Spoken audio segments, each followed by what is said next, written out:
Okay. Good afternoon. Welcome to the Perris Union High School District Regular Board Meeting of October 21st, 2020. The board will be respecting recent orders from the Governor of California, the Health Officer of the County of Riverside, and the guidelines for the Center of Disease and Control related to maintaining public health and safety at this time. Consistent with these orders and guidelines, this meeting will be held online only, and there will be no physical meeting location open to the public. The board encourages members of the public to join the meeting electronically. In order to submit public comments electronically, please refer to the link at the bottom of the screen. Public comments will be accepted until the board reconvenes the meeting in open session at 5 o'clock p.m. At this time, we'll have a call to order. Get a little feedback, but at this time, I'm going to call the meeting to order at 3:04 p.m. and we'll have a roll call. I'm going to ask for a roll call to determine the quorum. Trustee Arau. Here. Trustee Garcia. Here. Trustee Freeman. Here. Trustee Nellison. Here. Trustee Stafford, myself, here. I have established a quorum. All items requiring a vote will be an oral vote for this meeting, followed up with an electronic vote. At this time, we have the invitation to address the Board of Trustees on closed session items only. Are there any public comments on closed session items? None this evening, Mr. Stafford. Okay, thank you. So I won't read the statement. At this time, we'll move to adjourn to a closed session. Item 4.1, adjourn to closed session. Do I have a motion to adjourn to closed session? So moved. Second. Trustee Nellison, Trustee Arau. We'll have an oral roll call. Trustee Arau. Aye. Trustee Garcia. Aye. Trustee Freeman. Aye. Trustee Nellison. Aye. Myself, Trustee Stafford. Upon a roll call being taken, we'll do the electronic vote now.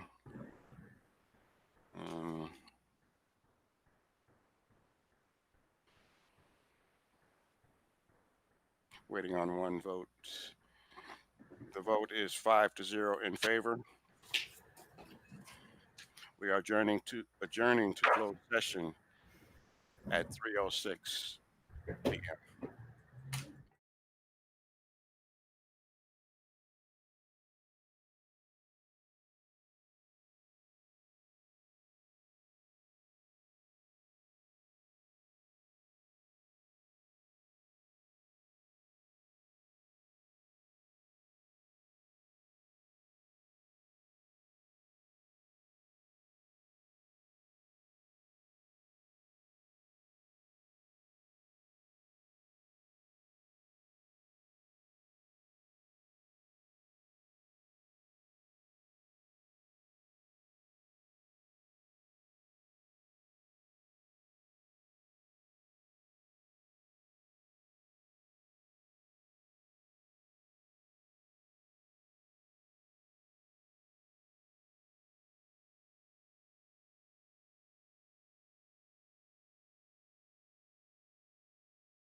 Okay.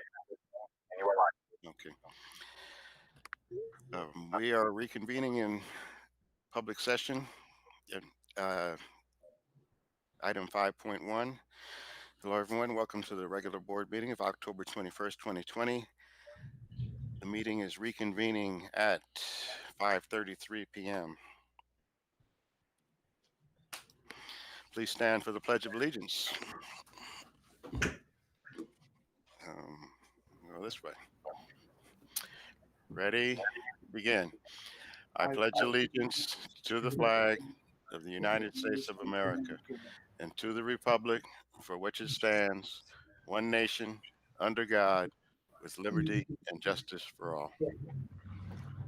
Okay. We'll remain standing for the invocation. Oh no, we can be seated. By Trustee Garcia, item 6.1. At this time, can we have a moment of silence for everything that's going on in this chaotic world that we're in?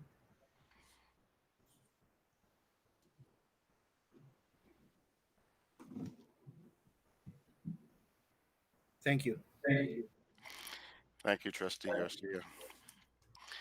So we're going to switch over now. We're going to recess item 7.1, recess into the meeting to conduct the regular board meeting of the California Military Institute Charter School. We are recessing the meeting at 5:34 p.m. And we'll need to switch over on Board IC to their meeting.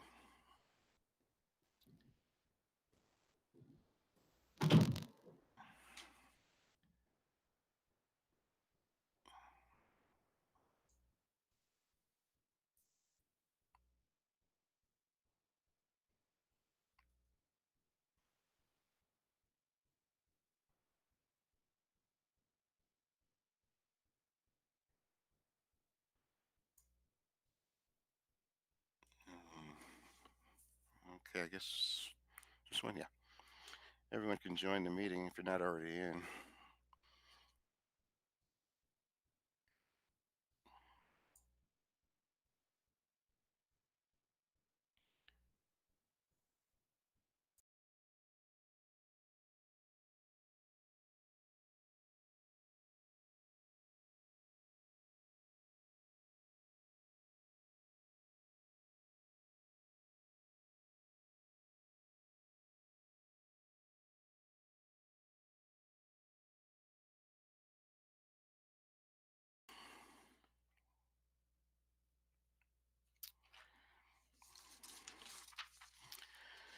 Okay, at this time, I'd like to call to order.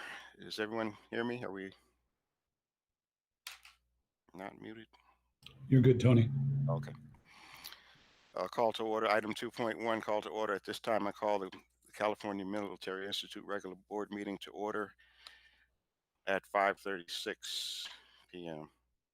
I'm going to ask for a roll call to determine a quorum. Start out with Trustee Arau. Aye. Okay. Trustee Garcia. Here. Trustee Freeman. Here. Trustee Nellison. Here. Myself, Trustee Stafford here. We have established a quorum. This will be followed with a electronic vote.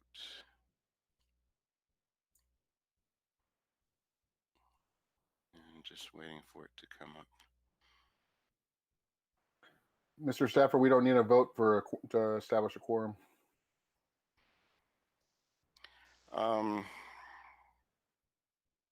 Well, on my script here, we have a vote on this, but if we don't, that's fine. We can go to the next item, which. Yeah, the call to order isn't an action item. Okay, so we're going to move to the next one. Item 3.1, revision, adoption, ordering of agenda, October 21st, 2020. Do I have a motion to approve the So agenda? moved. Trustee Nellison. A second. Second. Trustee Arau. We'll take a roll call. Trustee not a roll call, but a vote. Trustee Arau, Aye. Trustee Garcia, Aye. Trustee Freeman, Aye. Trustee Nelson, Aye. myself, Trustee Stafford, aye. Now I believe on this one, we're going to vote.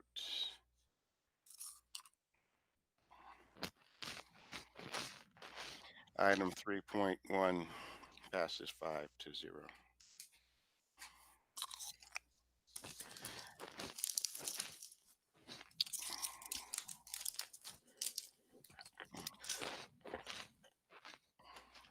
Somebody's crunching there. Dr. Okay. Freeman, could you please mute yourself when you're reading? Am I doing that again? Thank you. I appreciate it. Okay.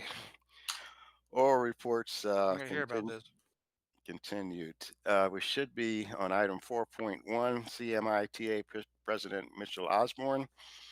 If he's present, He's not present this evening, Mr. Stafford. not present, okay. We'll go to item 4.2, Principals Update. Nicholas, hello. Hey, good evening, President Stafford. Good evening. Good evening, board members, Superintendent Bennett, and the cabinet. It is a pleasure to see you today. I will be very brief. I only have a couple of slides to share with you. I don't know if Miss Sarah can put those up or not. Just let me know. If not, I will just go off of what I have here with me. Okay. I haven't received any presentation as at this time. Okay. I shared it a little bit earlier, but maybe you didn't get it. Never mind. We'll move on. CMI attendance and enrollment is staying strong. Our attendance is at 98%, and our enrollment is at 1,046 students. So we're very happy to see that. Also, I'm very, very happy to report that hard work of our custodian team. They received a grade of A+ from the county health inspection team that came last week. So they're really doing good work on our campus. This week, our staff is going to receive training in a program that is designed to reward students for doing the things that we're looking from them, engagement and other things. The program is called 5-Star, and our staff is also going to receive training from a tutoring company, hopefully very soon here, that will allow our students to be able to find some assistance on some of the work that they've been struggling with. I'm also very happy to report that over 400 cadets were able to rank up, even though we're still in distance learning mode. That's quite a number of our cadets who are staying engaged. Also very, very pleased with the athletics in terms of conditioning and athletes. I have to say that many of them were very much out of shape, and they were very happy to be out there on the field. And finally, in conclusion, as is everybody else, we're very, very much passionate about supporting our students. We know that this is a difficult time for them. And so we are working to provide interventions with the help of our Rough Ride University and distance learning intervention team that we created that's focusing on providing supports to our students. So we're building a web page that will list all the different supports and tutoring that is available to our students. This is not only to assist our students, but also in conversations with our parents. It is making it easier for them to access all of the different types of support services that we have for them, so that parents can help their children as well. And all these resources are located in one place. That is all I have for this evening. Okay. Thank you, Mr. Milosevic. We'll keep moving on your agenda at this time. Invitation to address the Board of Trustees, item 5.1 on non-agendized items. Are there any public comments on non-agendized items? No public comments for the CMI meeting. None. Okay. We're going to go to 6.1, which is the consent calendar. Approval of consent calendar items. Do I have a motion to approve the items listed under the consent calendar? So moved. Second. Trustee Garcia, Trustee Freeman. We'll take an oral vote. Trustee Rao, Aye. Trustee Garcia, Aye. Trustee Freeman, Aye. Trustee Nellison, Aye. myself, Trustee Stafford, aye. Please vote electronically.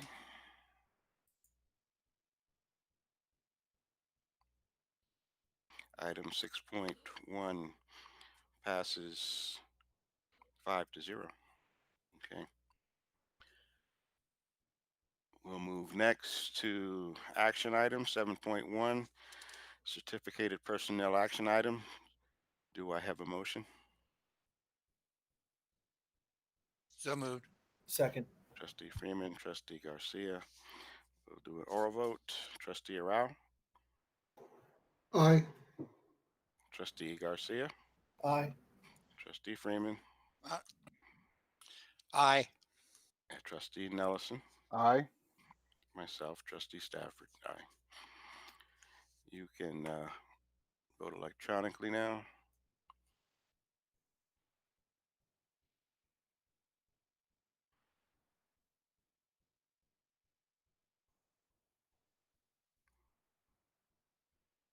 We're looking for one vote.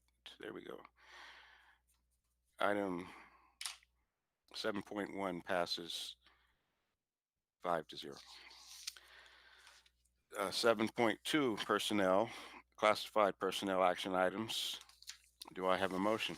So moved. Second. Trustee Garcia, Trustee Nellison. We'll take an oral vote. Trustee Arau, Aye. Trustee Garcia, Aye. Trustee Freeman, Aye. Trustee Nellison, Aye. myself, Trustee Stafford, aye. You can vote electronically. 7.2. And 7.2 passes 5-0. Our next item is 7.3, personnel, approval of memorandum of understanding between the California Military Institute and the California Military Institute Teachers Association regarding the addition and increase of stipends. Do I have a motion? So moved. Trustee Second. Freeman, Trustee Nellison. We'll do an oral vote. Trustee Arau, Aye. Trustee Garcia, Aye. Trustee Freeman, Aye. Trustee Nellison, Aye. myself, Trustee Stafford, aye. You can vote electronically.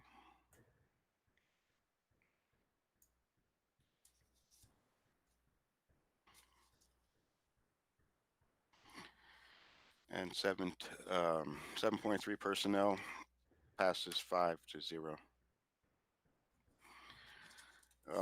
Our next item is 8.1, other items by the superintendent. The only thing I have for CMI, it's great to see how well the construction's been going along over there. The gym looks great from the outside. The drop off out front looks awesome. So hopefully someday, real soon, we'll be able to get kids back in there and be able to start using some of the new facilities. I know the gym's not going to be ready till about April, but it's still exciting to see what's going on. Yes, it is. That all, Grant? Yes, that's it, Mr. Stafford. Okay. We'll go to item 9.1, other items by the Board of Trustees. We'll use our roll call list. Trustee Arau? Nothing at this time, Mr. President. Okay. Trustee Garcia? Yes, Mr. Milosevic. When we come back when we could just meet in person, I expect to get invitations to all your sports because I need this in my life. I need this. I need to see our kids. That's all. Absolutely. Okay. Absolutely. Trustee Freeman? Just a quick question. Have they begun widening 8th Street yet? Because Right I was understanding that was going to be done by the city. Right now, they are removing the electrical poles that were on our side that were blocking the continuation of some of the work that's being done right there. That work was being done this week. Once that's completed, they'll go to that next phase. Thank you. Okay. Trustee Nelson. Nothing for me this month. Thank you. Okay. And myself, Trustee Stafford. I meant to email you. I've been remiss in my duty, but I want to take the time to personally thank you for the motivational things that you left for me at the district office there. And that was just very, very nice of you to do that. And I have been riding by your gym and taking a look, and everything looks great. And, you know, from all accounts, I think you're going to have a great site when you get back to school. And it's really impressive, you know. And I think the kids are just waiting. and Can't wait. yeah, I know they want to be there. So, but thank you so much for everything, Nicholas. I appreciate that. Thank you, sir. Okay. So now we're going to move to item 10.1, which is adjournment, regular meeting, the adjournment of the regular meeting of the California Military Institute for October 21, 2020. Do I have a So moved. motion to adjourn? Trustee Freeman, Second, Trustee second. Arau. We'll take an oral vote. Trustee Arau, Aye. Trustee Garcia, Aye. Trustee Freeman, Aye. Trustee Nelson, Aye. and myself, Trustee Stafford. Aye. And we can, I believe, vote on this one. Yes. Okay, 10.1 adjournment passes 5-0. And the meeting will be adjourned at 5:50 p.m. Thank you very much. Okay, we're going to move to the other meeting at this time. And I'm going to have to go out and come back in, I think. I've done something wrong.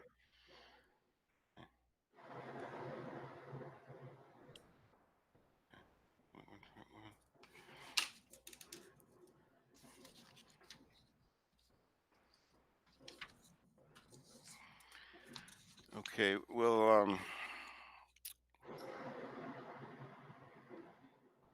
reconvene. The regular board meeting of the Perris Union High School District is reconvening at 5:51 p.m.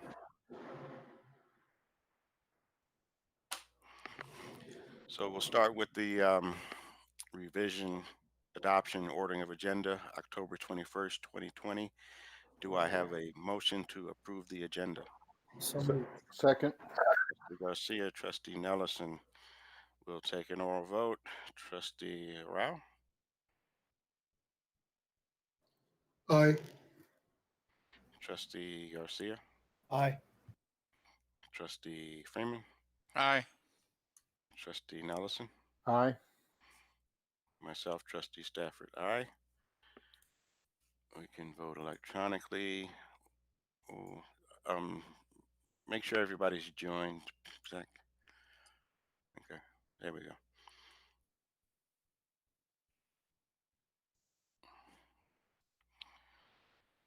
So at this time, item 8.1, revision, adoption, and ordering of agenda passes 5-0. Our next item is a oral report, item 9.1, report out of closed session. Yeah, we do have one item out of closed session this evening, President Stafford. In closed session by unanimous vote of 5-0, governing board ratified an agreement resolving OAH case number 202-006-0164. And that concludes the closed session report. Okay, thank you. We'll move to item 9.2, district update by the superintendent. Yeah, just a few things this evening. I want to, first of all, we have a rave award to recognize one of our great employees this evening. I want to turn it over to Mr. Scorpanage to take care of that. Great, thank you, and good evening. You know, it's an honor to be able to recognize the amazing employees that we have in the Perris Union High School District, and especially since we've been going through distance learning this year, it's super cool to see how our staff has just been pivoting and really helping our kids out and doing a great job. And that's what we get to do tonight, is we get to recognize one of our amazing certificated employees, and that's Kimberly Davis, and she's one of our special education teachers. And Kimberly is here with us tonight. You can wave, Kimberly. There she is. You got to see her. And Kimberly is so. And the crazy thing here is that Kimberly wasn't just nominated like by one person, but several different administrators, both at the site and at the central office, recognize the amazing work that she's done. And so she's getting a certificate like this that reads like this. Do you have that one? See, she's got it right there. It's a fancy seal on it. And it reads, Kim is a phenomenal special education teacher who supports our students attending Paloma Valley High School. She always looks for ways to support students to not only want to read, but to find a passion for reading as a Read 180 teacher. During distance learning, she has continued to go above and beyond for her students and has even delivered rewards for her students at their doorstep. So I think that's amazing. And Kim, we just think that you are incredible. And we just wanted to give you a shout out and tell you how much we appreciate you and how much we appreciate everything you do for our kids every single day. So thank you so much. Thank you. I appreciate it. All right. Terrific. Thank you. So Mr. Bennett, that's it. Thank you. Great. Congratulations, Kim. Keep up the good work. Thank you, sir. Just a couple more things. We started our athletic conditioning, and it's going really well. The coaches and the athletic directors are doing a good job of making sure we're checking the kids as they're coming in and making sure everybody's okay and safe and keeping the numbers where they need to be. So that's good to see that. And the kids are excited about being out there also. Last Thursday, we had our monthly Student of the Month program.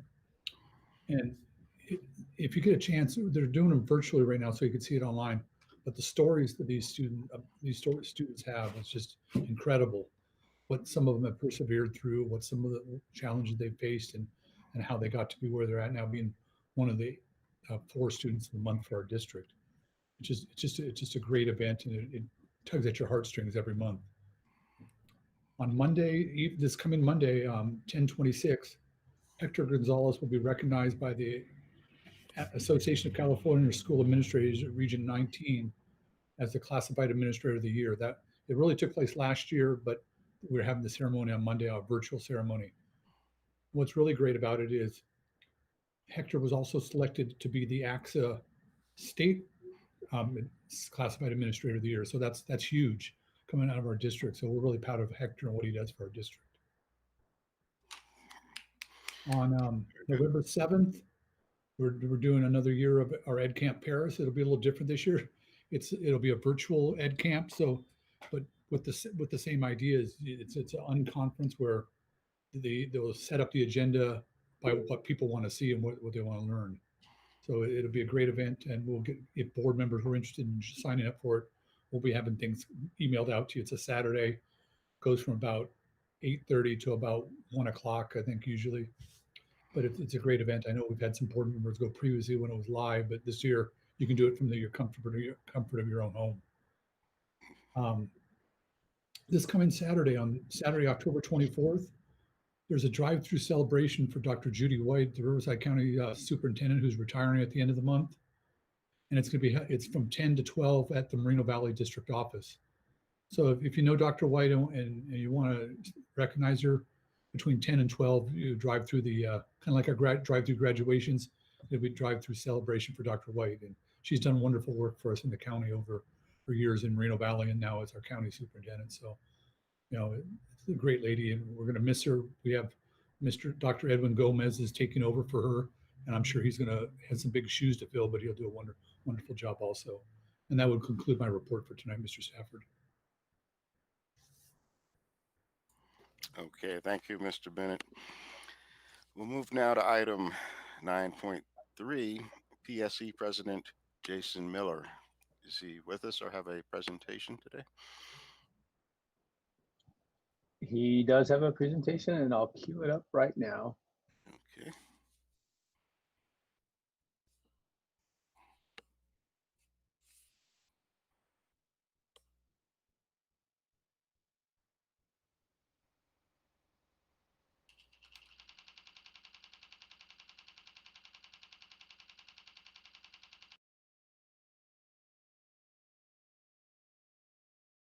You seeing Mr. Miller on screen there? Yes? Yes, we do. I couldn't see you. All right, I'm gonna start it. Reopening, virtual learning, hybrid, face-to-face traditional, red tier, purple tier. It's all anyone is talking about. PSEA has recently been part of the reopening task force, and the two most important topics on that front are the weekly schedules that teachers may have to work under for a possible hybrid model and small cohorts of students that may need to be brought back now. Human Resources took a unique and innovative approach to kick off the discussions for hybrid schedules in looking at the priorities for different schedules instead of simply the times and days themselves. This is a rational and sensible way to look at hybrid schedules, since it addresses the fundamental needs of the schools and educators as they consider transition back to school when it happens. For PSEA members, safety has to be the #1 priority for both students and staff in a hybrid schedule. Our next priority has to be looking at schedules that are the least messiest with the least amount of impact and changes for students and educators. We are not proposing any specific schedule here. We just wanted to impart our perspective. As for the small core cohorts that may need to come onto campus even under a purple tier, our perspective is that the least amount of people on campus, the better. So the students and staff that are the most minimally necessary and required should be the only ones that should come back.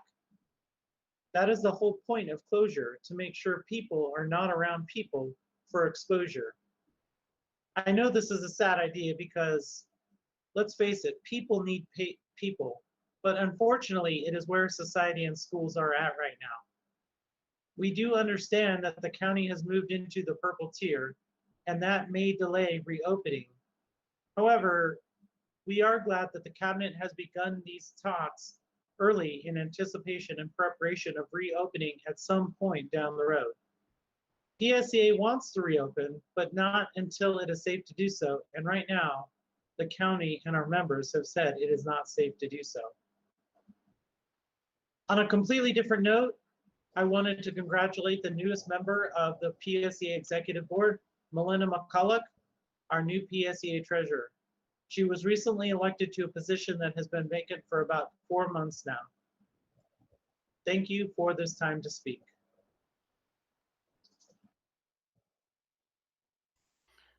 Okay, that was PSEA President Jason Miller.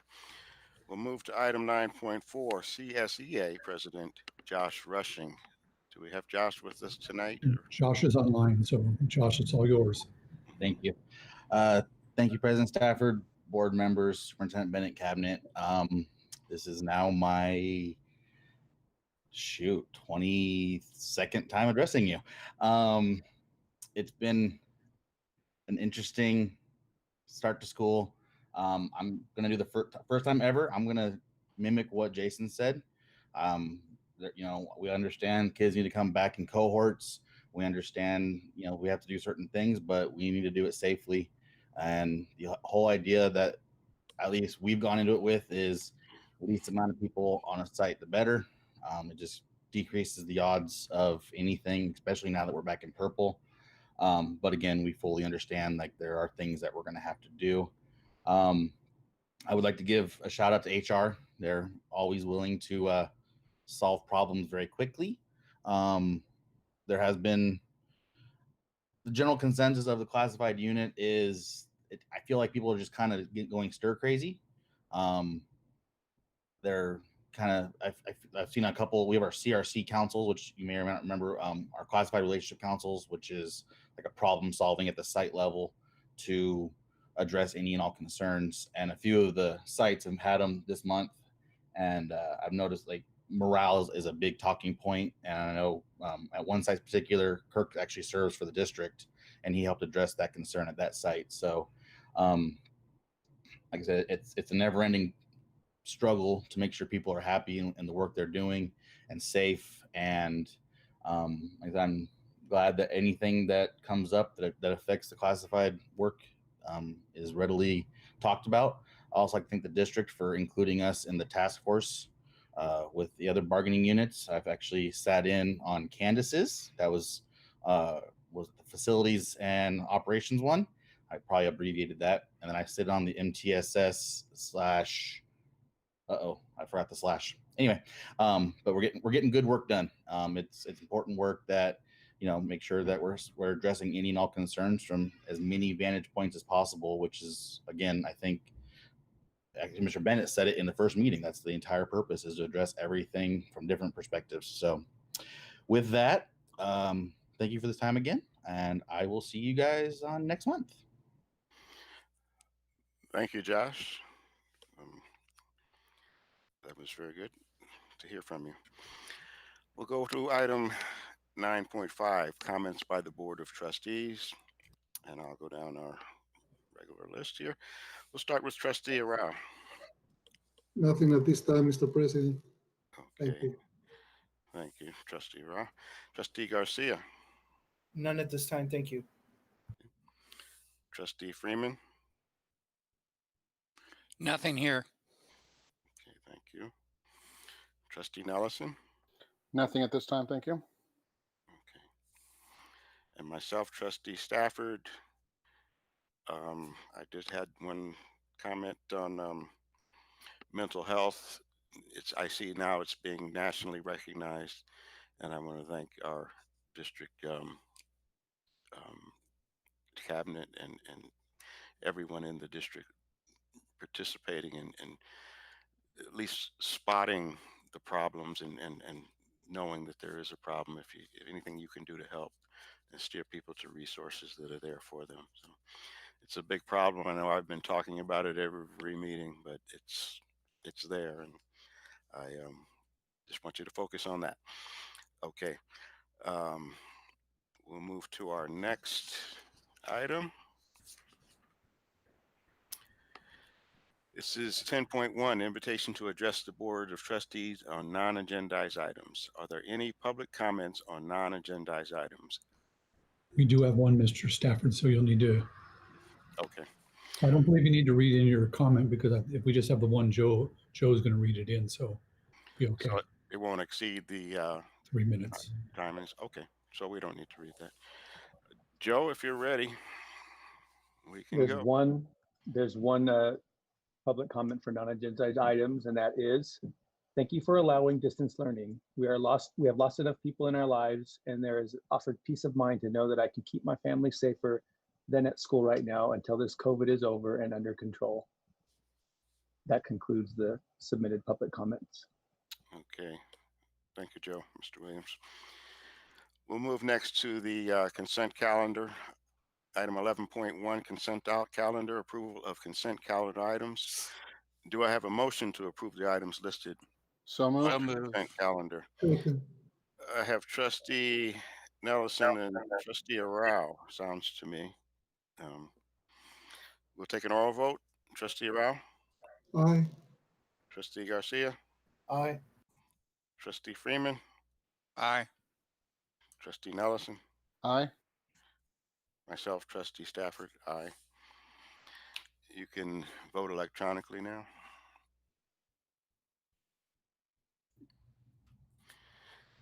(11.1) consent calendar passes 5-0. Okay, so next we're going to move to an oral report. Continued, item 12.1. This is the distance learning update. Correct, President Stafford and the board. This is our monthly update in regards to what's taking place as it relates to distance learning. And so joining me today, I have Emil, Julie, and Robert Bruff. They're going to be joining in, kind of sharing some updates with you. And so we'll hand it over to them. I believe, Emil, you're going to drive for us today. Is that correct? So if you can go ahead on and get set up, and then we'll be ready to kick off our update. Okay, thank you.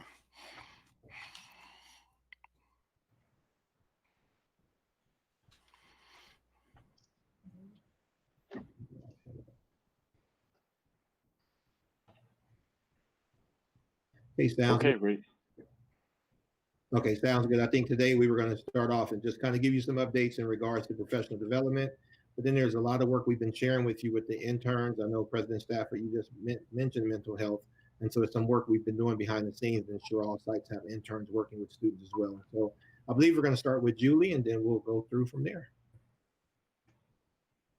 All right, good evening, President Stafford and board members and cabinet. I'm excited to bring back some more updates about our professional development. We have our monthly professional development scheduled the fourth Friday of every month. So actually at the end of this week, we are also having another professional development for our staff, and it's for teachers and for paraeducators to support them in the classroom. And our real focus is around student engagement and the strategies used to continue to connect with our students. And so this particular month, we presented some more opportunities for different sessions. If you remember last month and the month before, we had some very targeted, specific sessions that every teacher attended, where this month and last month, they were able to choose from a variety of different sessions. And so you'll see a list. I won't read all the different sessions, but they really focused around engagement strategies and how to connect with kids and how to maintain just some success for our students during some crazy times. And we've been connecting with teachers and getting their feedback as far as what types of sessions they would like to see. And so their feedback directly supports and sets us up for the next professional development where they get to choose the next session. So this Friday, they'll have an opportunity to choose from three different sessions. And so they'll have an opportunity to choose from a list about this long. I think there's 18 different sessions that they get to choose from this month, and they get to attend 3 of those sessions. So excited to bring that to them this month. Next slide, please. And because we had so many sessions, we didn't break it down by each session as far as feedback. But in looking at this is the site participation, we had 404 teachers participate from the district, which is a really great number when we have, I think, about 450 teachers or thereabouts. And many of those teachers also were doing some collaboration in their individual groups as well. So that's taking place during the PD days as well. Next slide. And then this is just the overall feedback from the different sessions. And so you'll see that we're having some really strong feedback as far as it being an effective time for them. We had 1,755 people give us a 5, which is the highest score. So we're really proud of that. When you look at the numbers, you'll see that, a majority of the teachers are really thinking that the professional development offerings that we're giving are being beneficial. Next slide. And I'll pass it off to Emil. Actually, I think Mr. Bruff, you're jumping in, then I'll jump in from there. Yeah, I will. As President Stafford mentioned, we're constantly concerned about the social emotional well-being of our young people. I know, Mr. Garcia, you asked about it in particular last board meeting, and we're very proud of the work going on with these social work interns. We had given you an update that HR was assisting us in onboarding them, and that now Mr. Al-Zubaidi, and we should give a huge thanks to Dr. Gelke, who's also overseeing them, and they're meeting with them once a week to give them guidance. And they're now actually engaging kids and supporting families. Mr. Al-Zubaidi has developed a consent form that I think he's going to talk about, and a referral form, so that any person in the district any employee can refer a student so they can get that one-on-one support or group support that the social work interns bring. They are also working under the auspices of Mr. Al-Zubaidi and Dr. Gelke's credentials. So we're fortunate to have such qualified people in the district that have these higher degrees that can oversee them. So I want to thank them for their dedication. And then Mr. Al-Zubaidi, if you want to jump into the consent form and the work that's going on, that would be great. Absolutely. So we developed a consent form that allows us to make sure that the parents of our minors and our adult students have a clear understanding of who's going to be supporting them as we go through this process, what types of supports are available. That includes individual, family, group, linkage services. And linkage basically means we're connecting them to outside services from that standpoint, and basically letting them know what we can do, how we can support them, and to constantly make them aware of the fact that If you have any questions, feel free to ask the interns, ask me directly, things of that nature. The other piece of the document that we have here is the referral form, and I've shown you this form before, but just so you can see it again, it's clear that anyone can fill this document out. We're working with our counselors so that they can be the kind of hub in a sense. So if a parent, a teacher, a staff member walks up to a counselor and says, I really got a concern about Johnny, they'll sit down, they'll start filling out the form. They'll submit that form to me and to Mr. Bruff, and we'll assign it to an intern from that standpoint.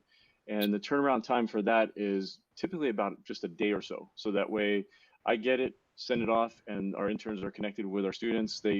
There's a script that they have to follow up with our families in terms of phone calls, emails, so that way we're not waiting. We're making sure that we're getting in touch with our students so that we can figure out how we can support the family and how we can support the student. As you had pointed out, Mr. Stafford, those concerns with mental illness and mental health are truly impactful at this point. And we want to make sure that we're not waiting and cutting through the red tape to make sure that we're supporting our students. I'd also like to point out to you all that if you can go back to that referral form, Mr. Al-Zubaidi. Yep. That it looks on the surface like this is just a fill in the blank referral form, but right in the middle there, you'll see something that says student assets or strengths. Go up a little right there. This is a very sophisticated approach to assisting students, because rather than just saying this student's struggling in math, or this student's not feeling well, or this student's depressed, we really ask people to get to know the student that they're referring. Maybe the strength in their life is that they have an uncle that they fix cars with, or maybe their family has a particularly faith-based family, or maybe their family is very involved in sports, and that's missing right now in the student's life. So coming at a student with an interest or a strength is a far stronger way than just coming and engaging a student on a problem. And we want you to know that our interns are being trained in this by Mr. Al-Zubaidi, a strength-based approach to student assistance. So it's a very powerful way to engage students and families.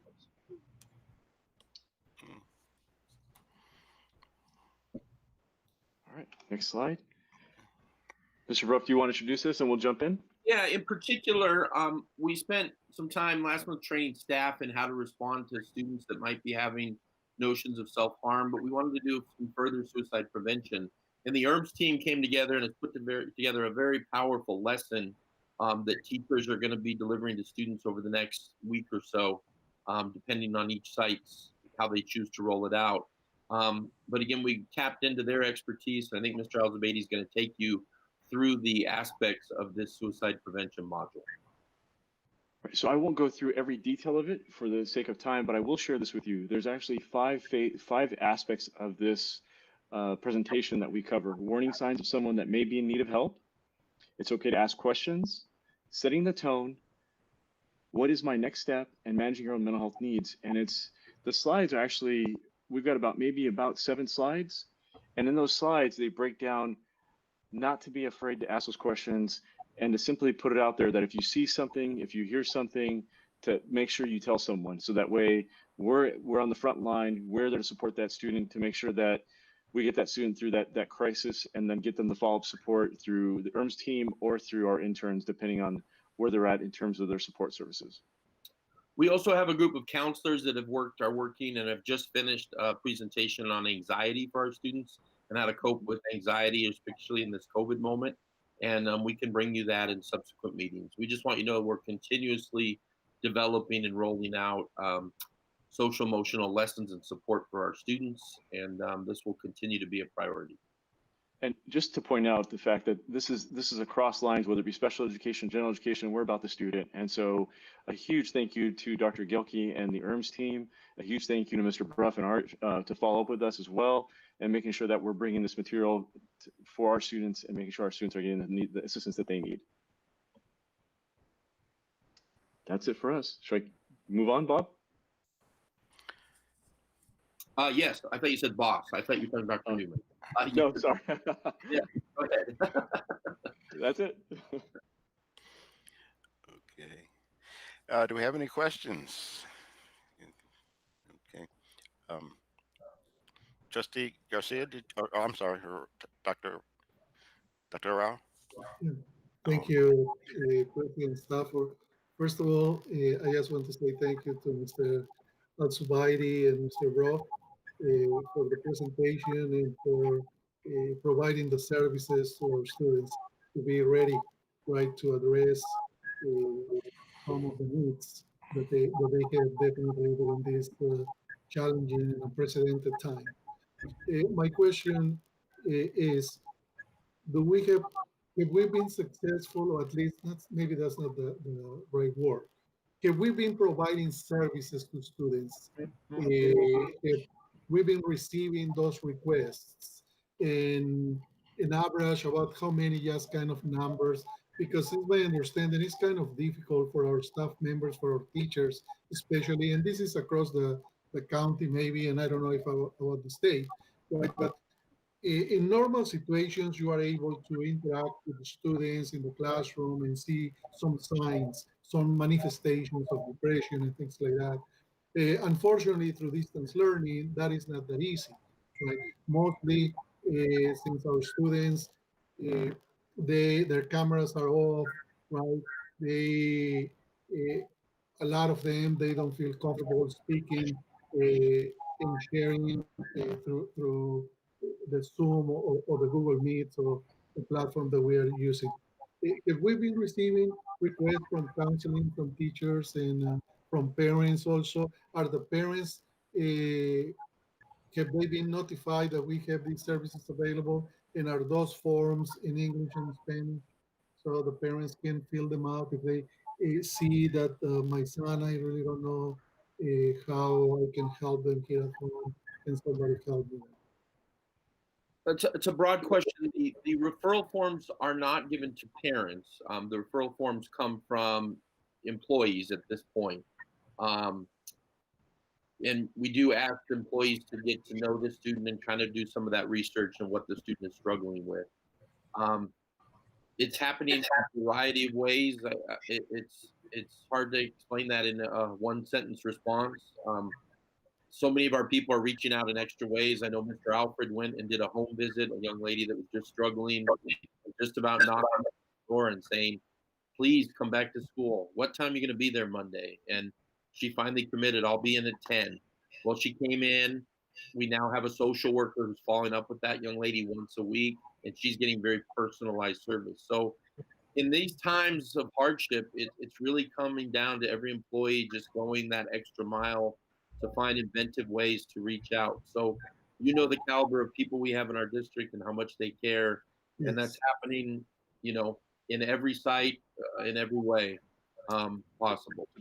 Sorry, Bob. So Dr. Not only are we getting referrals, but we've added another layer to this. And the other layer is that any of our students that are failing, that they're not connecting online, if they're not following up with their teacher in regards to connecting virtually, we are now getting a list of those students, and our interns are actually calling those students one by one. So we're following up from that regard as well. So we've layered in levels of support to make sure that we're not waiting. And so the reason that we created the hub with the counselor was so that way we get a funnel of information to make sure that nothing is missed, and that we then follow up with our interns. Excellent. Thank you for your answers. And I want to take this opportunity to say thank you to all the staff members. You're right, Mr. Rose. We know that the caliber, the quality of our staff, and how they go above and beyond supporting our students. They have shown that, and we know that it's happening. So I want to say thank you to everybody who is participating. We are on this together, and together we are trying to help our students the best possible way. Thank you again. Thank you, Dr. Rao. Trustee Garcia, did you want to you had a question? I didn't have a question. I just wanted to thank everybody for a job well done, because we keep talking about it and you guys are producing. Thank you. That means a lot. I really, really appreciate it, how much you listen and take action to what we ask. Thank you. Our pleasure. Mr. Garcia, if I can just add to that piece, what Mr. Bruff said, our ERMS team, our counselors, our interns, our teachers, it really is a universal approach that we've taken. Not one person has said, nope, that's too much. Every one of our teachers keeps going the extra mile. So I just really wanted to make that point out. So thank you. Okay, thank you, Trustee Garcia. I had a question. It's kind of a general question, I guess could be for anybody, anywhere. When a person see someone in trouble but doesn't want to get involved. And it's a very touchy issue. I mean, you don't want to call a service for someone that maybe they really don't need it, or people. How do they handle that? What do they do? Just try to give them the resources? Do they just do nothing, Well, or do they have to put their name on it? I think it depends on what kind of distress or problem or concern that we see. Clearly, everyone listening, I believe, are familiar with our mandated reporter job. And if we see someone actually in need of that level of assistance, then we have very formal ways that we have to report. But as far as the social work interns, I think their real expertise is in gently getting to know people. That's what they've been trained in as college. That's the work, is starting those gentle conversations and getting people to open up to you. Because the family may not say we're homeless right off the bat. They may say my son's struggling. When you get to know them and you talk to them, you might find that they're going through that economic hardship. Once you find that, then you can begin connecting them to resources. So I think the first step is really just listening. And that's why these social work interns are so valuable, because their job is to have soft people skills and build confidence and listen. And they have the time to do that. Everyone else has other duties. That is really all social workers we're giving them, is help families, listen to families, try to support them. That's their whole task. That's good. Sometimes it's that first step, that people need, just the confidence to be able to talk to someone. So that's good. Do we have any other questions? Or are we still in the presentation? I think we were done. Okay. Well, thank you, gentlemen. Mr. Bruff, Mr. Alsbahidi. Appreciate your presentations, and thank you for focusing on those issues. So, thank you. Okay. We're going to move on now to our next presentation, which is probably going to keep the same staff here. So let's go to 12.2, College and Career Readiness Report. Yeah, so this is our annual report we bring to you in regards to some of the action steps that we're taking annually to support college and career readiness. I think we've done this work. I know Julie will probably correct me if I say it wrong. It's been 5 to 6 years.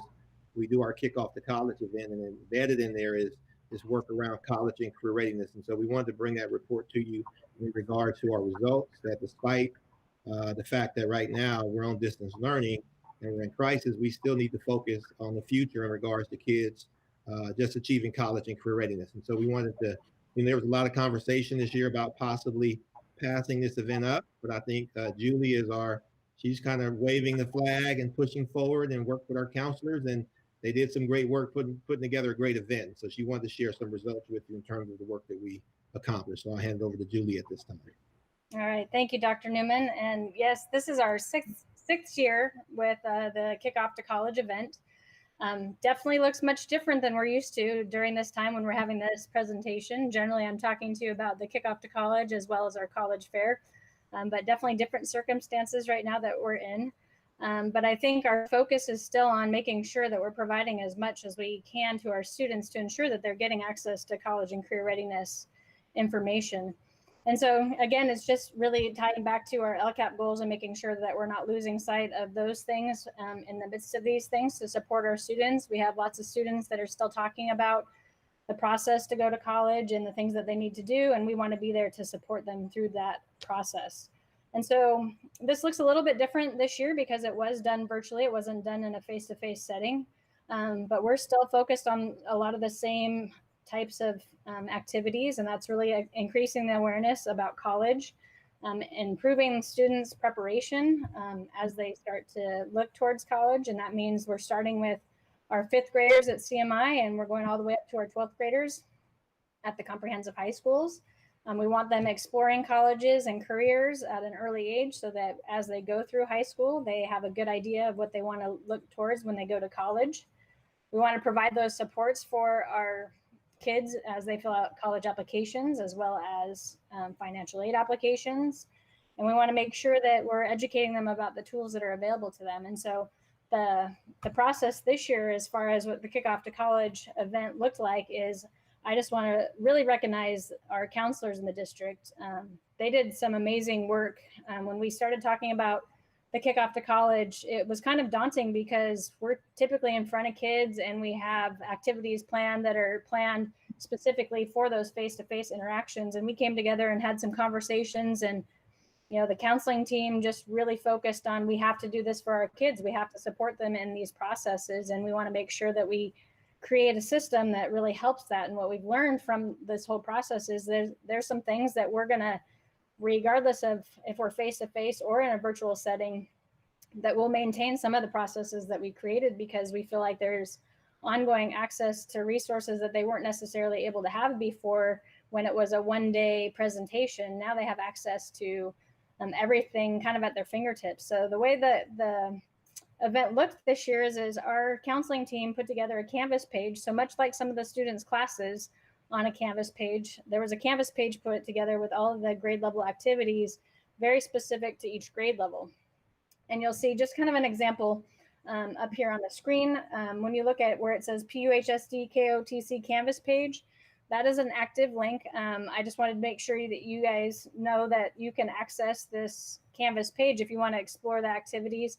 I won't take you through all the activities because it would take a really long time for me to show you each of the activities, but it is an active Canvas page that has the different activities. And so you'll look at the 10th grade example down below. It talks about the different activities that they go through.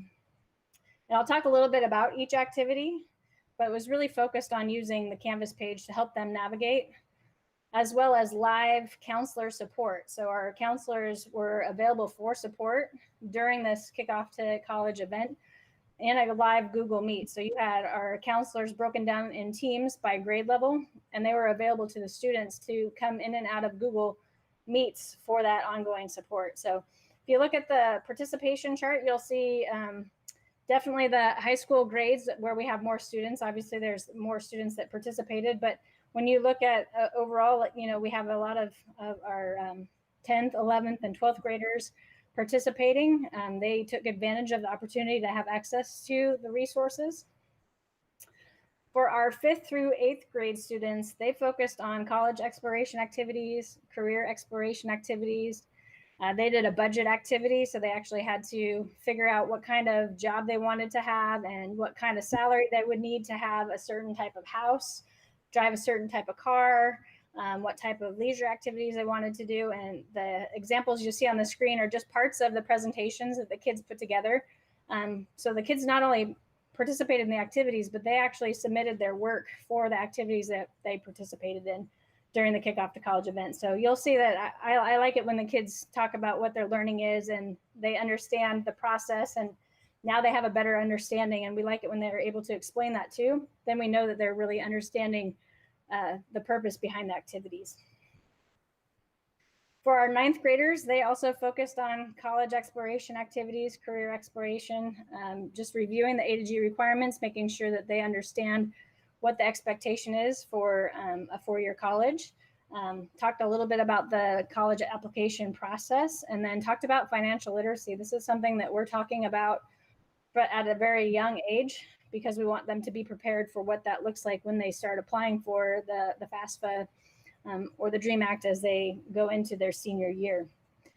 And up on the screen, you'll see an example of one of the activities that the 9th grade students did. They did 3 different posters. They did a college poster, a career poster, and an interest poster. And so they basically had to do a career interest inventory that kind of led them down the path of what kind of education that they would need, what kind of school they would have to attend, what the salary range was.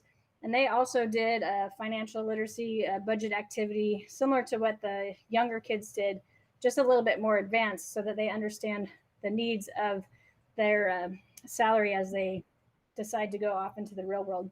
And you'll see that the interest profiler that the students complete to go through some of these activities, the 9th through 12th grade or 9th through 11th grade students did that. So we had 4,487 students complete that interest inventory.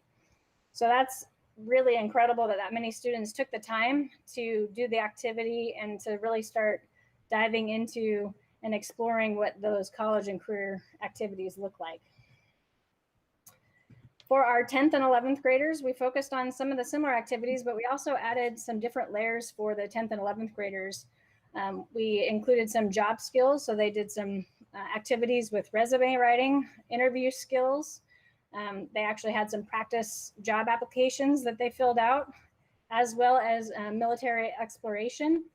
And what I thought was really amazing is one of the counselors at Paloma Valley High School, he worked with some of our former students to put together some videos where they kind of share their testimonials. And so if you click on the Canvas military module, you can check out those different videos that those students put together for a little bit of inspiration for our students this year during kickoff to college, which I thought was really neat to hear it from the students' perspective about the opportunities for military.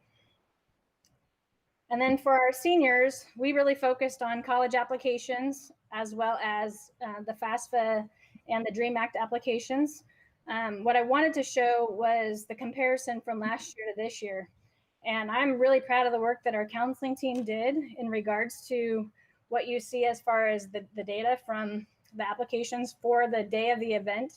So on the day of the event, we had 45 students complete UC applications, 575 students complete the CSU application, 879 students complete a community college application, and then 359 students complete their FAFSA application. So if you look at the comparison from the previous year, all of those numbers are fairly consistent aside from our UC application.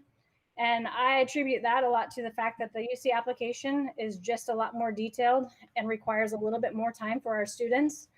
And so when you see the next couple of slides, it'll actually show you that the students started those applications, they just haven't submitted them yet. And so this is the data that we can pull directly out of CCGI, which gives us those exact numbers as far as the actual submissions on the day of the kickoff. And again, we had live counselor support during this time. So we had the 12th grade team logged into a Google Meet, and we had some that were logged in for college application support, and then some that were logged in for financial aid and DREAM Act application support as well. And so having that direct support, we had students coming in and out of those Google Meets, asking questions, getting support to complete their applications. And then here's just a breakdown so that you can see the different colleges that students were applying to. So as I mentioned in the previous slide, those were the actual submissions. So you'll see that these numbers are a lot higher. So these are the applications that students started. They didn't necessarily submit their applications yet, but these are the applications that students started on the day of the kickoff. So some pretty high numbers when you look at San Diego, San Marcos, Los Angeles. I thought it was a little bit interesting. It seems like our kids are shifting a little bit, not as many to Cal State San Bernardino, but more towards Los Angeles, Long Beach, and Fullerton. So it's interesting to see the different waves of change from our students when they're applying for colleges. And then when you look at the UC applications, you'll see that we have 104 students that are applying to UC Riverside, and then UC Irvine right behind there, as well as UC San Diego and UCLA. And so it's always nice to see that the students' ambition is still strong regardless of COVID right now. I think that kids are definitely struggling, but they're still really motivated and pursuing their dreams that they have of going to college. And then here's just a breakdown of our private out-of-state schools. So several students applying to Cal Baptist, which is right in our neighborhood. So we like to see our students going to local schools. And then there's a few that are out of state as well. And then this is just an overall view of the total applications submitted. So you'll see that the 759 community college applications, actually, these are the ones that the community college has submitted. And then the UC is started. And then this is just the overall student reflection. We asked the students how helpful they felt like the activities were. And you'll see that a lot of our students really felt like it was a very supportive environment for them to get access and support for college and career readiness. And then we asked them about how much this helped them prepare for their career as they start to plan. And again, 3, 4s, and 5s. So we like to see that our students feel like we're being supportive of them as they go through this process.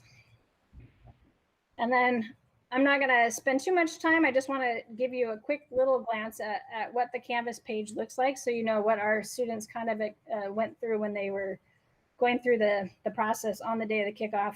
So each grade level had an introduction, and the counselors all did an introduction video that kind of talked about what they were going to accomplish over the day. So the introduction took them step by step through the different activities. And then there was also an agenda that students followed.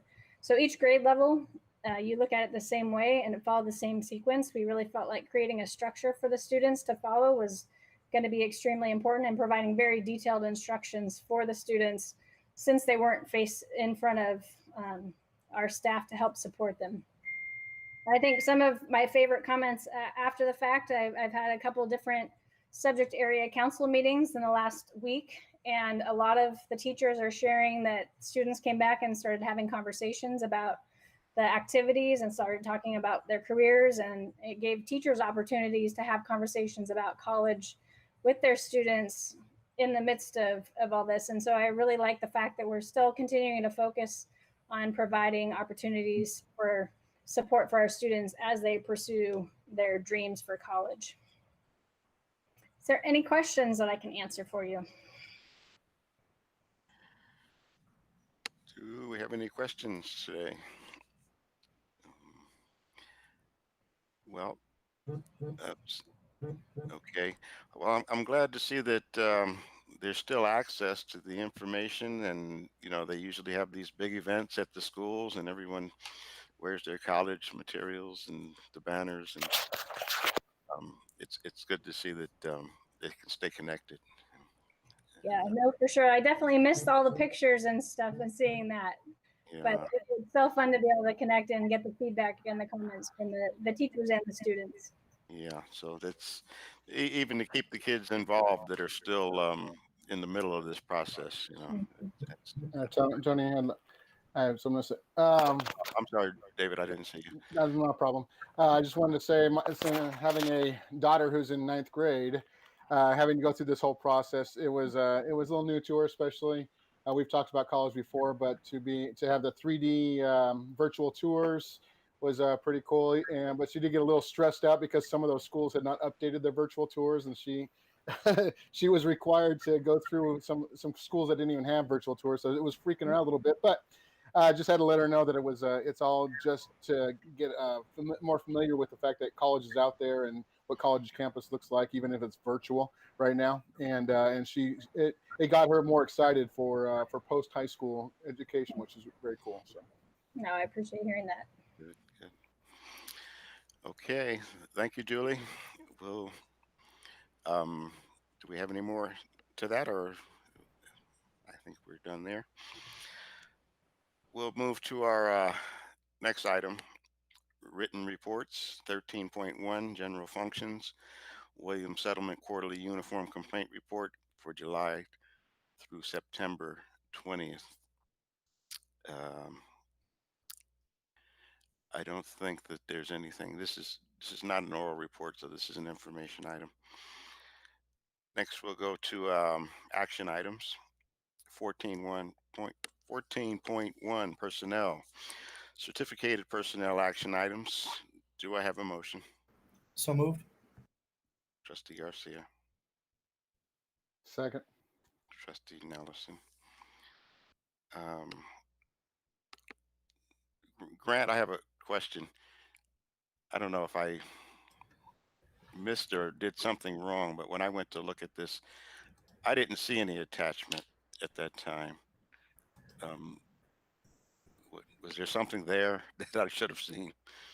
Yeah, there was a PDF on there that popped. I didn't see that. Okay. Okay, well, we'll move And ahead. Mr. President, there was a PDF with like 11 pages of stuff on there. I don't know why. Okay. That's odd. Okay. All right. Well, we'll do an oral vote. Trustee Doral? Aye. Trustee Garcia, Aye. Trustee Freeman, Aye. Trustee Nellison, Aye. and Trustee Stafford. I can't vote on what I didn't see, so I have to abstain on this one. Um, Nothing against the action item. I didn't see it, so you can vote electronically now.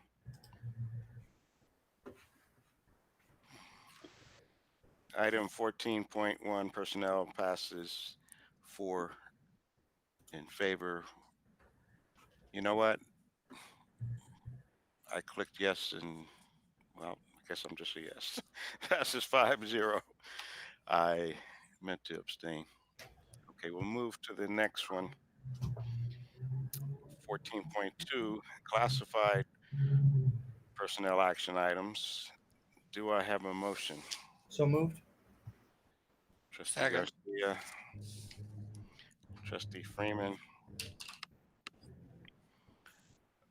We'll do an oral vote. Trustee Arau, Aye. Trustee Garcia, Aye.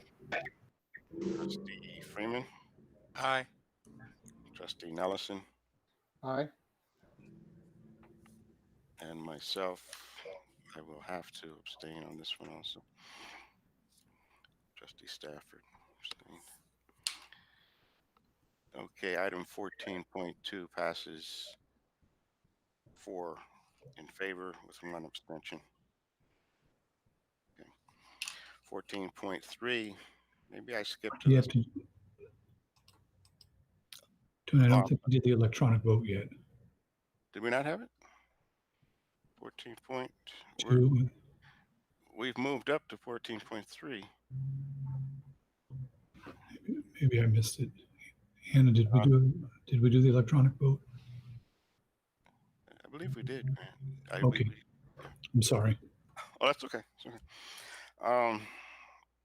14.3 is approval of memorandum of understanding between Perris High School, Union High School District, and the California School Employees Association and its chapter Perris Valley 469 regarding the modified 2021 classified work year calendars for distance learning. Do I have a motion? So moved. Second. Trustee Garcia has the motion. Trustee Arau is the second. We'll do the oral vote. Trustee Arau, Aye. Trustee Garcia, Aye. Trustee Freeman, Aye. Trustee Nellison, Aye. myself, Trustee Stafford. Aye. You can vote electronically. 14.3 passes 5-0. We move now to 14.4, Building and Grounds. This is a public hearing regarding adoption of resolution number 05 05.2021 resolution of the governing board of the Perris Union High School District to authorize approving an increase in level 1 statutory school funding fees imposed on the residential and commercial industrial construction pursuant Education Code Section 17620 and Government Code Section 65995, no fiscal impact. For the agenda item 14.4, the governing board will now open the public hearing on the consideration of data presented in the Perris Union High School District fee justification study and adoption of resolution number 50.20-20-21 at 6:47 p.m. Okay. Are open and Candace can take it over. Yeah, I'll take it over here for just a second. All right, board members, Copel and Gerber Public Finance prepared a fee study detailing The findings required by Government Code Section 66001 and 65995 pertaining to the adoption of school fees. The study has been made available to the public for at least 10 days prior to this regularly scheduled meeting. We have Lynn Gruber here with us tonight. You can hopefully see her on your screen. She is with Copel and Gruber, Public Finance, and she'll give us a brief presentation on how the study was prepared. Off to you. Good evening. Thank you, Candace. Good evening, board members. We prepared the fee study on behalf of Perris Union High School District. The state allocation board increased the level 1 fees earlier this year. The current level 1 fee is $4.08 for new residential and 66 cents for commercial. Because you're a union school district, meaning the high school only, you have fee sharing agreements with Perris Elementary with a 40% split. And then with Romaland and Newview and Menifee Union, you get a 28% split of the fee due to the grades that you service in those districts. So the fee, it has been justified at the full level.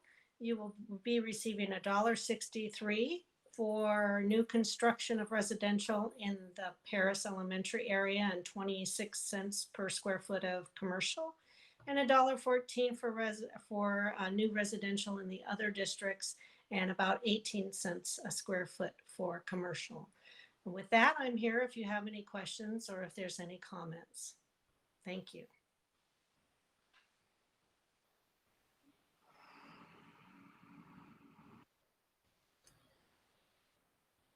Okay, Mr. Stafford, I think if there's no questions by the board member, you'll ask me a question and then we'll proceed with the public hearing.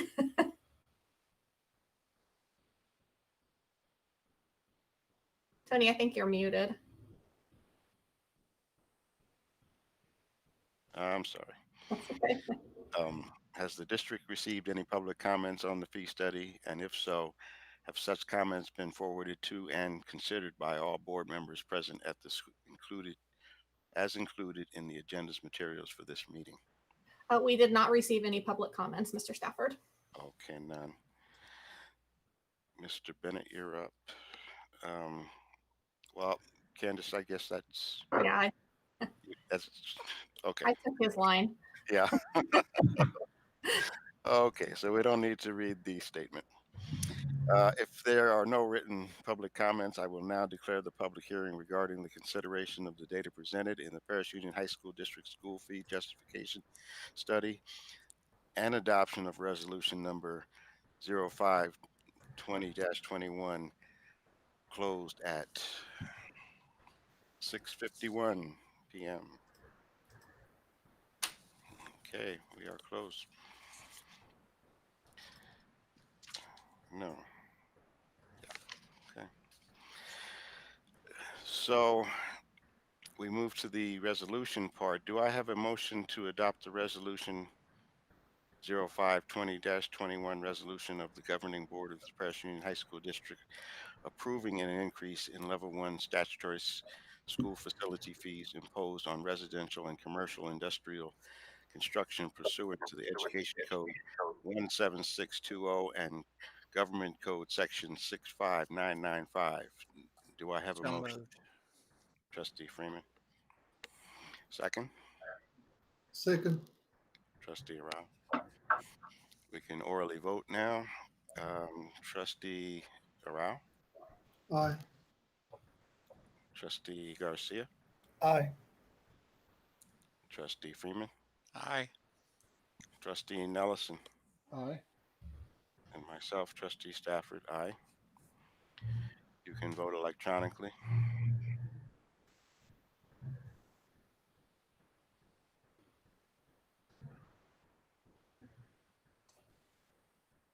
Okay. Skip that one. Let's see.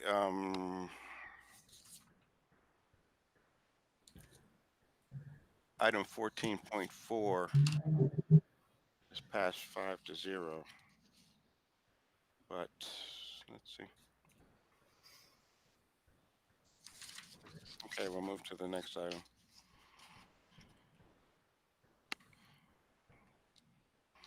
We'll go to 14.5, Building and Grounds, Resolution number 06, 20-21, Resolution of the Board of Trustees of the Perris Union High School District relating to information made available to the public in the form of a statutory school facility fees, including alternative school facility fees, reportable fees, report for fiscal year 2019-20, and findings thereon in compliance with the Government Code Section 66006 and 66001, no fiscal impact.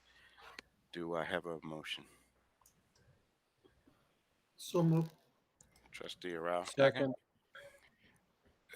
Trustee Freeman? We'll do an oral vote.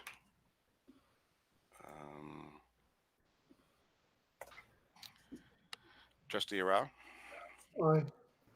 Trustee Garcia? Aye. Trustee Freeman? Aye. Trustee Nelson? Aye. Myself, Trustee Stafford, aye. The board can vote electronically.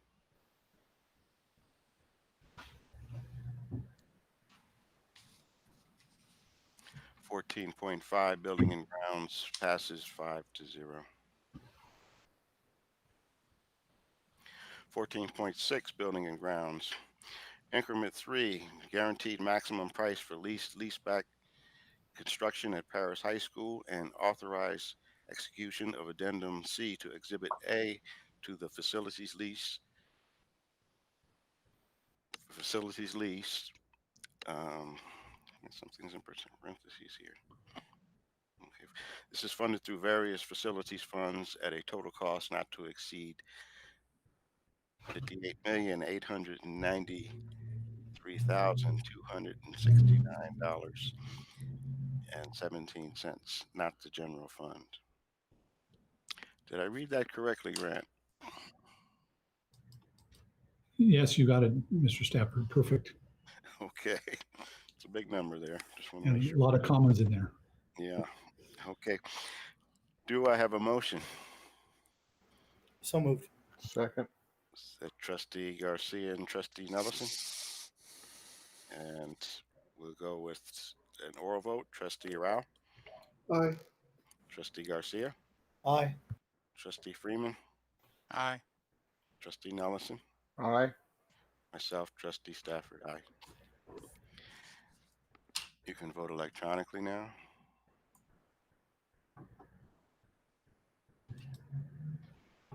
$14.6, Buildings and Grounds, passes 5-0. We'll move to 14.7. And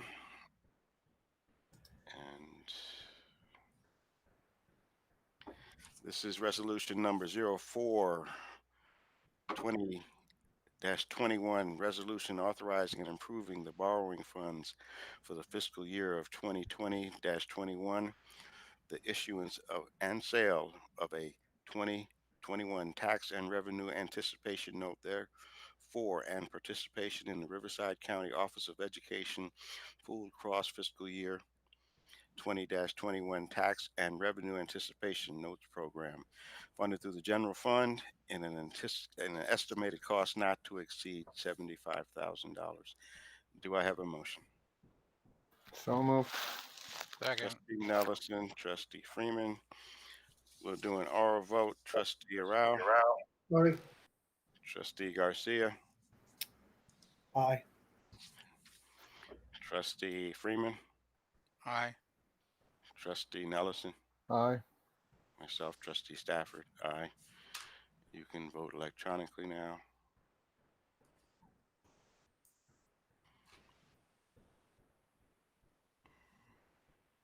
Okay. 14.7, business resolution number 04, 20-21, passes 5-0.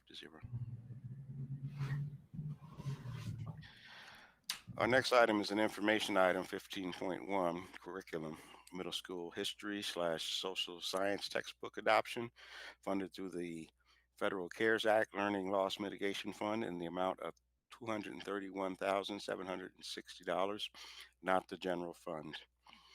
Next item, information item 15.2, business revolving cash report for September 2020. The next item is 15.3, board policies, series 4000. Okay, I thought we had more than that. Okay, 15.3, board policies. We'll move now to 16.1, closed session if necessary. We do need to return to closed session, Mr. Stafford. So moved. Okay, well, we don't have a vote on this one, so I don't think we need one. We do need a vote to go back on. Okay, so let's do my normal order. Trustee Arau. Aye. Trustee Garcia. Aye. Trustee Freeman. Aye. Trustee Nelson. Aye. Myself, Trustee Stafford. Aye. I didn't catch who did the second. I'm sorry. I'm sorry. What did you say? I didn't catch who second. Well, I don't have the form is not the normal form on this one. Who was our second? Was it Trustee Nelson? No, I had the motion in the first place. Okay. And who was the second? This is for just closed session if necessary. I think it was Dr. Rao, wasn't it? Dr. Rao? Dr. Rao, did you have the second? Yes, Sonny. Yes, Oh, Mr. Speaker. okay. Okay. We'll adjourn to closed session at 7:00 p.m. We're gonna have to go out of this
public session at 7:27 p.m. So we'll go to our next item, 18.1, which is discipline, reinstatement of student discipline matters. Do I have a motion? So moved. Second. Trustee Rao, Trustee Nelson. And we'll do the oral vote. Trustee Rao, Aye. Trustee Garcia, Aye. Trustee Freeman, Aye. Trustee Nelson, Aye. and myself, Trustee Stafford. Aye. You can take the electronic vote.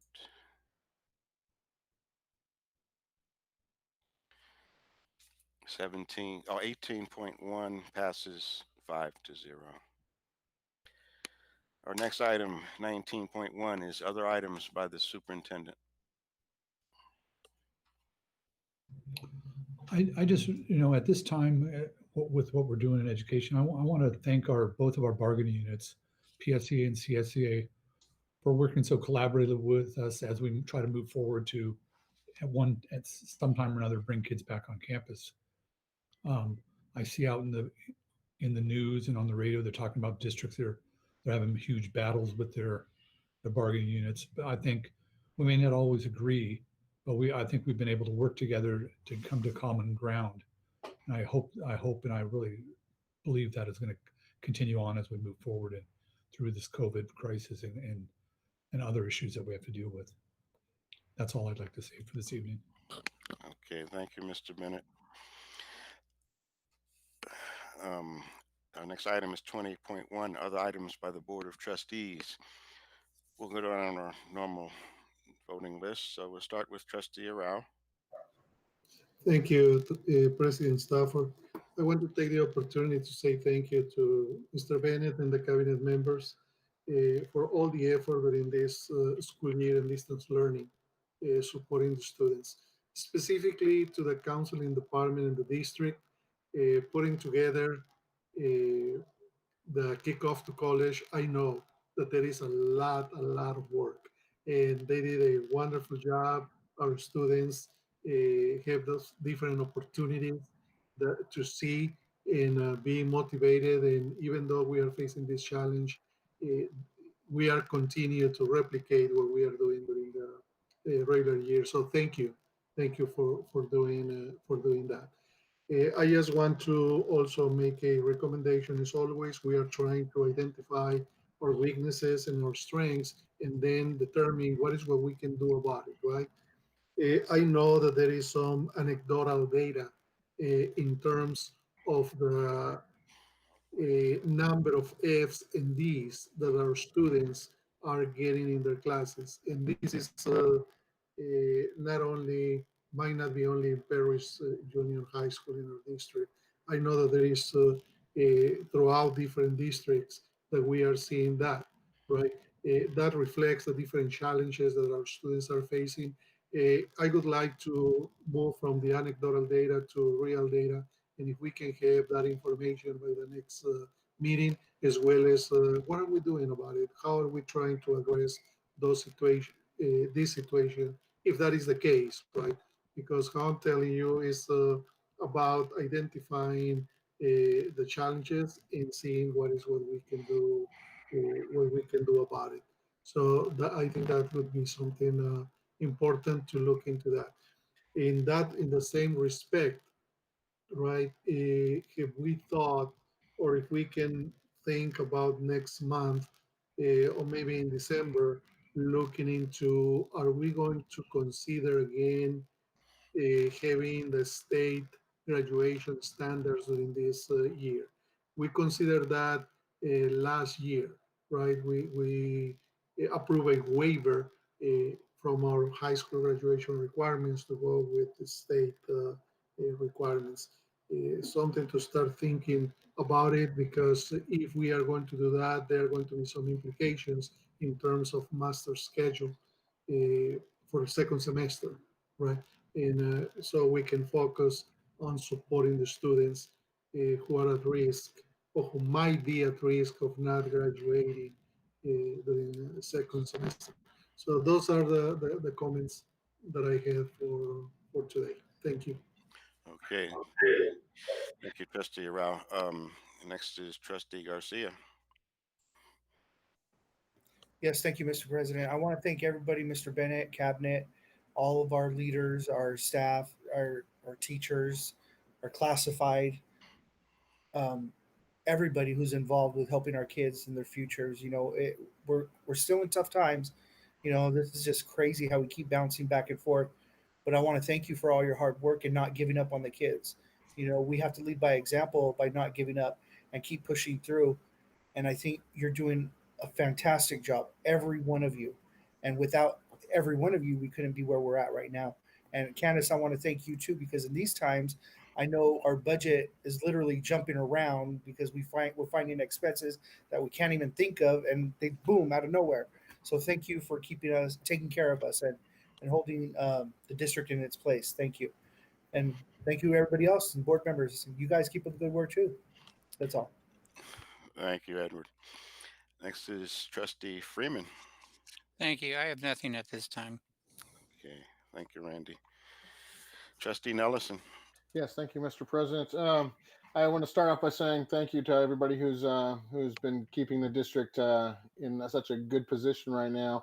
And having to teach virtually is not a good position for any of us to have, and we all know that. But we have to make do with what we with our situation right now, and I think we've all been doing a very good job of that. I'd also like to be remiss to say, if I didn't say thank you to Mr. Hayden, because she led a tour of the new facility for myself and my family, so that my daughter, who'll be going there next year, gets a chance to get a look at the all the buildings that are going up right now. I mean, she saw it when it was just dirt. Now we actually see buildings going up, and they're going up quickly, and there's a lot of stuff going on. And I also like to thank Hector, because he was also there on the tour and provided a few more PPEs for us, and the hard hats and vests. And don't worry, we all kept our masks on, and we all had the hard hats on, and we all had the vests on. We were compliant and all that stuff. I know I got busted before when I didn't have a hard hat and a vest when I went looking at other stuff, but we made sure we were all in compliance there. But I would really like to thank her and Ms. Data and Hector for that tour. It was really good, and it made not just my daughter but my whole family excited for the kids to go to that school. So thank you very much. Okay. Thank you, David. Myself, I haven't been on a tour recently. It just happens I was in Marietta yesterday, and I was able to come back the back way and hit Leon, and I said I might as well ride by the school. So I only saw it from the street, and then on that first left, and wow, it's huge, and it was quite interesting. So I look forward to a tour. I didn't want to go up any further. I didn't know who was there, and I wasn't, nobody knew I was coming by, so I didn't go in. But it really looks great, and it's certainly going to be a jewel. So also wanted to thank Mr. Bennett for his patience, and as we continue to change and actually ask more of him. He never says no, I'm not doing that. he he looks at it, he puts it down, and he really comes forward with solutions. And I would just ask, when I do get a tour, can Joe be there? Because I know Joe is going to know every nook and cranny of that place, because he's got to run all that technology and know everything that you're going to put in there. And of course, you and anybody else that wants to be there, but I'd like Joe to be there. But thank you so much. And that's all I have for today. Okay, so we reached that all important item. Did we get everybody? Any last comments? And before I say this, because I can just see what's on my screen right now, thank you, Candace, for everything you do. I appreciate that. And I hope that sign isn't in the fireplace yet, but thanks for taking it. I'm sorry. That's supposed to go in the garage. Okay. I don't have a fireplace. You don't have a fireplace? I said I don't have a fireplace, so you're safe. No? Oh, okay. So we'll go to our last item, 21.1, adjournment. So move. Second. And David. So we'll go with an oral vote. Trustee Rao. Aye. Trustee Garcia. I've decided I would like this meeting to continue on. Okay, that's No, a. I'm just kidding. No. Yeah, good luck with that. Okay, Trustee Freeman.